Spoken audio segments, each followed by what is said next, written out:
My mother stood up at the dinner table, tapped her wine glass with a spoon like she was about to give a wedding toast and said, "Your brother is moving into your house. Not moving in with you. Not we were hoping you'd consider."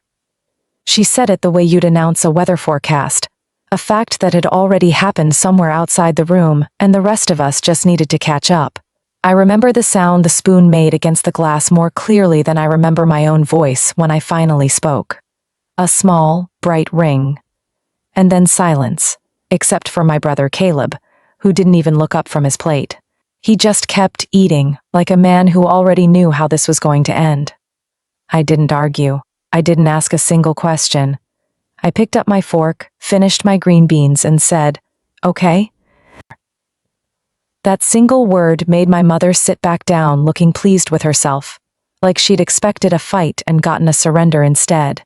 She had no idea what she'd actually gotten, because I had a piece of paper in a drawer at home that none of them had ever bothered to ask about, and in 11 days, that piece of paper was going to matter more than anything said at that table. But that dinner wasn't where this started. To understand why I let her believe what she believed, you have to go back further than that. If you're new here, this is Calm Drama Stories, where we tell real, grounded family stories about the moments people finally stop explaining themselves. No shouting matches for the camera, no easy villains. Just what actually happens when someone decides they're done asking for permission. Settle in, because this one takes a while to open all the way.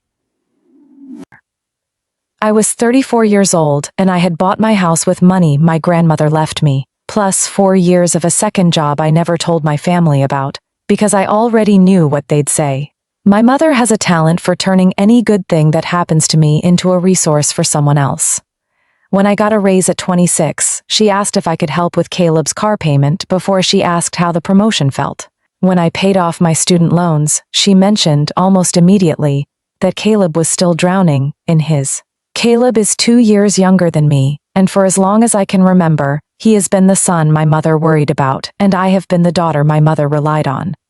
Those are two very different jobs in a family, and only one of them comes with anyone checking on you. There's a memory I still carry around, small and specific, the kind of thing that doesn't sound like much until you understand what it meant. I was 15. My school had a father-daughter dance, which was a strange tradition for a school to have, considering how many of us didn't have fathers around, mine included. My mother told me she'd go with me instead, dressed up, made a whole thing of it. Then Caleb got suspended for fighting the same week, and she spent 3 nights at the school arguing his case with the principal, and on the night of the dance she was too tired, she said, to put on a dress. I went by myself and stood near the punch bowl and told everyone my mom had the flu. I'm not telling you that story because it was the worst thing that ever happened to me. It wasn't. I'm telling you because it was the first time I understood, in my body, not just my head, that in my family, my needs were negotiable and Caleb's were not. By the time I was an adult, that arrangement had calcified into something nobody questioned anymore, including me. For a long time, I paid for things. I showed up. I didn't complain, because complaining got you labeled difficult, and difficult meant less love, and I had already learned exactly how much love I could afford to lose. Caleb, for his part, is not a monster. I want to be honest about that, because it would be easy to make him one, and it wouldn't be true. He's charming in the specific way that people become charming when they've never had to develop anything else. He's never been cruel to me directly. He's just never had to be anything other than himself, because someone was always managing the consequences on his behalf. First my mother, later, without ever agreeing to it, me. He'd been living with our mother for the past 1.5 years, after a relationship ended and a job fell through, in that order that always seemed to happen to Caleb, like the universe had a rhythm just for him. My mother didn't love having him there, not really. Her apartment was small, and at 59 she'd gotten used to living alone, watching her shows, going to bed early. But she'd never once suggested he find somewhere else to go. That would have required saying no to him, and my mother had never learned how to do that. What she had learned how to do was say yes to him using my resources instead of her own. The house came into the picture 2 years ago, when my grandmother, my father's mother, The one relative in that family who ever looked at me like I was already enough passed away and left me enough money to actually buy something. Not a mansion. A small brick 2-bedroom on a quiet street, with a kitchen window that looked out onto an old maple tree and a porch I could picture myself sitting on when I was old. I didn't tell my mother how much the inheritance was. I told her I'd gotten some help with the down payment, which was technically true, and also a small mercy to myself, because I already knew that any number I gave her would become a number she felt entitled to discuss. I moved in 18 months before that dinner. I painted the walls myself. I picked out furniture piece by piece instead of all at once, because I wanted to actually love the house, not just fill it. For the first time in my adult life, I had a space that was entirely, unambiguously mine, and I noticed something happening inside me that I didn't have a word for yet. I slept better. I stopped apologizing for taking up space in my own kitchen. I started, slowly, becoming a person who expected things instead of just absorbing whatever happened to her. My mother visited twice in that first year. Both times, she walked through the rooms the way you'd walk through a house you were considering buying, not one you were a guest in. She'd open a closet door and say, "This would fit a lot," in a tone that wasn't really about the closet. I should have understood what that meant. I think somewhere underneath, I did. The first real crack came about 4 months before the dinner, when my mother called me on a Tuesday night and asked, in the voice she uses when she's already decided something and is only pretending to ask, whether I'd thought about helping your brother get back on his feet. "He's staying with you," I said. "He's fine." "He's not fine. He's 32 years old, sleeping on a pull-out couch. Elena, that's not dignity." I remember feeling the particular tiredness that comes from being asked to solve a problem you didn't create by someone who has never once asked how you're doing while asking. I told her I'd think about it, which is the thing you say in my family when you mean no, but you're not ready for the fight that an honest no would start. 2 weeks later, she brought it up again at Sunday dinner, this time in front of Caleb, so that saying no would look like rejecting him to his face, instead of just declining a favor to her. That's a technique she's used my whole life, and it works, because it's designed to work. It's harder to disappoint someone in a room than someone on a phone. "I've got a lot going on," I said. "I'm not really in a position to have a roommate right now." "It's not a roommate," my mother said. "It's family." I let that sit there, because I didn't have a response that wouldn't have started something I wasn't ready to finish. Caleb just shrugged, ate his chicken and said, "It's cool, I'll figure something out," in the tone of a man who had never once had to figure anything out on his own, and fully expected that pattern to continue. I want to be clear about something here because it matters. At that point, nobody had asked me if Caleb could live in my house. Not really asked. My mother had floated it, tested it, applied pressure to it, the way you press on a bruise to see if it still hurts. But nothing had been decided. Nothing had been agreed to. I hadn't said yes. Which is exactly why what happened at that dinner landed the way it did. Here's the detail that hurt the most. The one I keep coming back to when I try to explain this to people who didn't grow up the way I did. A week before the announcement dinner, I found out, from Caleb casually, like it was nothing, that our mother had already told 2 of her sisters that he was moving into Elena's place next month. Not might, was. She'd told my aunts before she'd told me. She had built an entire story, shared it with an audience, made it real in other people's minds, and I was the last character to learn my own lines. That's the moment something in me went quiet in a way I didn't recognize. Not angry, exactly. Angry would have been easier, because anger burns fast and then it's over. This was colder than that. It was the specific stillness of finally understanding, all the way down, that you have never actually been asked for anything in this family. You have only ever been informed. I didn't call her to confront her about it. I did something else instead. I called a real estate attorney I'd used when I closed on the house, and I asked her one very simple question. If I ever needed to formally establish, in writing, that I was the sole legal owner of my property, with full authority over who could and could not reside there, what would that look like, and how fast could it be done? She laughed a little, not unkindly, and said, "You already have that. You own the house outright. There's no mortgage, no cosigner, nobody else on the deed. Legally, this isn't even a question." "I know," I told her. "I need it to stop being a question for everyone else too." She understood immediately what I meant. She drew up a simple, clean letter on firm letterhead, stating the facts as they already existed. My full ownership, my sole authority over occupancy, a polite formal notice that any individual residing at the property without my written consent would be considered a trespasser under the law, subject to standard eviction procedures. It wasn't a trick. It wasn't a trap. It was just the truth, written down by someone whose job it is to make the truth undeniable.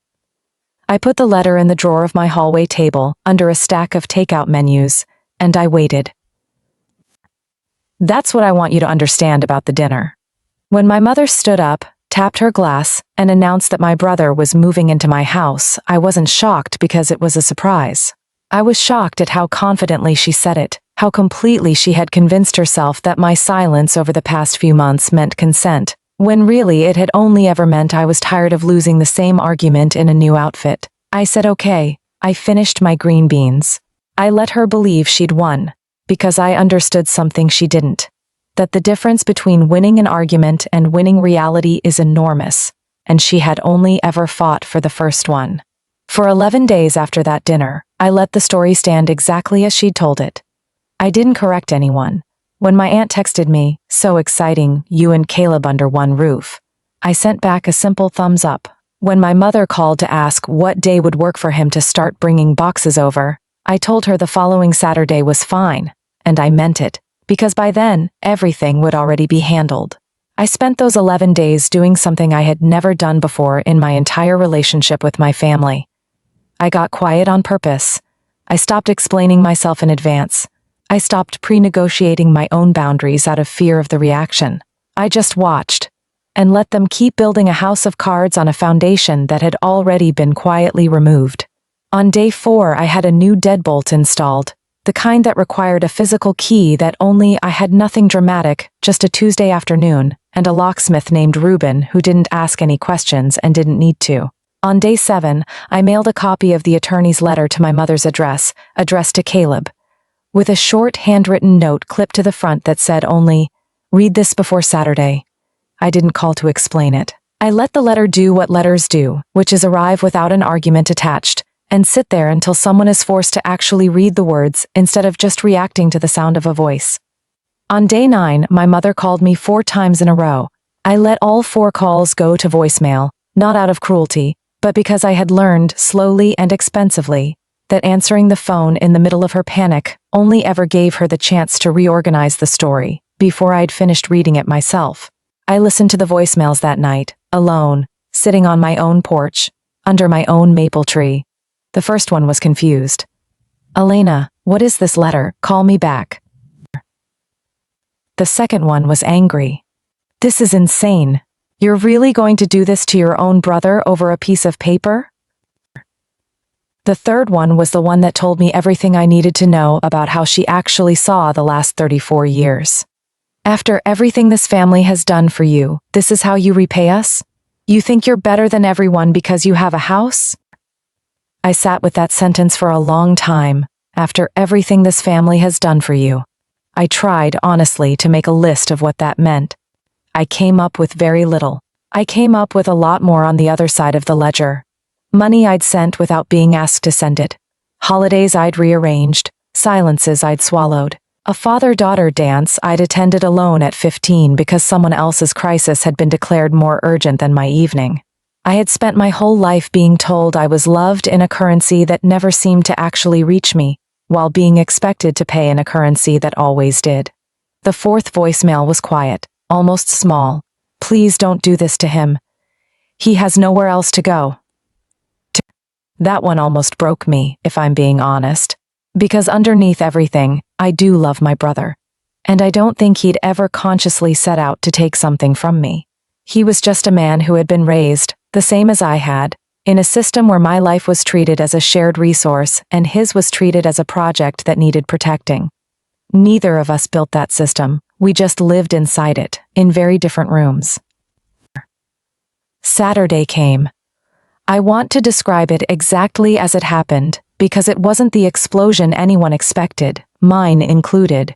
Caleb showed up around 11 in the morning, driving my mother's car, with 3 boxes in the back seat and no idea, I think, of what was actually waiting for him. My mother came separately, 20 minutes later, arriving like a woman walking into a battle she still believed she was going to win through sheer volume. I met them both on the porch. Not in the doorway. On the porch, which meant something, even if none of us said it out loud. I hadn't unlocked the new deadbolt. Elena, my mother started, already sharp, already 3 sentences ahead of where the conversation actually was. I don't know what kind of game you're playing, but... It's not a game, I said. My voice came out steadier than I expected. It's a fact. This is my house. I own it outright. I never agreed to Caleb moving in, and I found out you'd told your sisters he was moving in before you ever asked me. So I let you believe it, because I wanted you to understand, finally, what it feels like to build a whole future on top of someone else's silence and call it their agreement. Caleb stood there holding a box labeled kitchen stuff in black marker, looking, for the first time in a long time, like a man who was actually paying attention. I didn't know that, he said quietly. About the sisters. I know, I told him. That's not really about you. My mother's face did something complicated. A flicker between fury and something underneath the fury that looked almost like fear. So what, you're just going to leave your own brother with nowhere to go? Is that the woman you've become? And this is the part I want you to hear clearly, because it's the part that actually mattered, more than the deadbolt, more than the letter, more than anything I'd arranged in those 11 quiet days. I'm not leaving him anywhere, I said. I never said he couldn't stay here. I said he couldn't move in without asking me. There's a difference, and you've never once let there be a difference, not for me, not my whole life. Everything I have has always been available to whoever needed it more than I did. I'm not doing that anymore. Not because I don't love him, because I finally understand that loving someone doesn't mean disappearing for them. I turned to Caleb. If you want to stay here for a few weeks while you sort things out, we can talk about that, like adults, with terms we both actually agree to, not because Mom announced it at dinner like a fact. He nodded slowly. He didn't argue. I think, somewhere in him, he already knew this conversation had been overdue for longer than either of us wanted to admit. My mother didn't nod. She stood on my porch, in front of my door, holding a version of me in her mind that had just stopped existing, and she said the thing I think she'd been building toward the entire 11 days. You've changed. Yes, I said. I have. I didn't say it like an apology. I didn't soften it. For the first time in my life, I let a true sentence just sit in the air without immediately trying to make it smaller so someone else could feel more comfortable. She left without another word. Caleb stayed on the porch a little longer, and we ended up talking, actually talking, for almost an hour, sitting on the steps instead of standing in the doorway. He told me things I hadn't fully understood before, about how exhausting it was to be the problem child your whole life, how it comes with its own kind of erasure, just a different shape than mine. I told him things I'd never said out loud, about the dance, about the closets my mother used to open like she was appraising them, about how tired I was of being the reliable one in a family that had never once asked if reliability was something I actually had left to give. We didn't fix everything on that porch. I want to be honest about that. Because a story like this isn't honest if it pretends one conversation heals 30 years. He did end up staying with me for 6 weeks, on a written agreement we both signed, half serious and half not, at my kitchen table. He paid a small amount toward groceries. He looked for work in a way I don't think he ever had to before, because for the first time, no one was going to quietly absorb the outcome for him. He found a place of his own in early spring, a studio apartment across town. Small and a little rundown, and he was proud of it in a way that surprised me. My mother and I are still working through it. I won't pretend that's resolved, because it isn't. And stories that end in perfect reconciliation usually aren't telling you the truth. We talk, but there's a distance now that wasn't there before. A kind of formality that used to make me ache and now just feels like honesty. She has never apologized directly for the dinner, or for telling her sisters before she told me.